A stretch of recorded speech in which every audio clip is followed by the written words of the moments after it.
একাধিক দাবি সনদের ভিত্তিতে ডিওয়াইএফআই এর উদ্যোগে ধর্মনগর শহরে একটি সুবিশাল মিছিল সংঘটিত হয়। 30 এপ্রিল বুধবার দুপুর আনুমানিক 12টা 30 মিনিট নাগাদ এমনই দৃশ্য পরিলক্ষিত হয় উত্তর ত্রিপুরা জেলার জেলা সদর ধর্মনগর শহরে।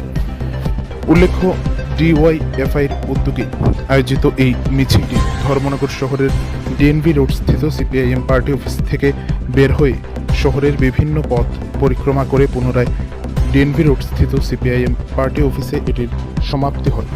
মূলত কর্মসংস্থানের দাবিতে দুর্নীতি ও জঙ্গলের রাজত্বের অবসানে নেশা ও নেশা কারবারিদের বিরুদ্ধে কঠোর ব্যবস্থা গ্রহণ করা, বেহাল বিদ্যুৎ, পানীয় জলের পরিষেবা দ্রুত উন্নত করা ইত্যাদি দাবি সনদের ভিত্তিতে এই মিছিলটি সংঘটিত হয়।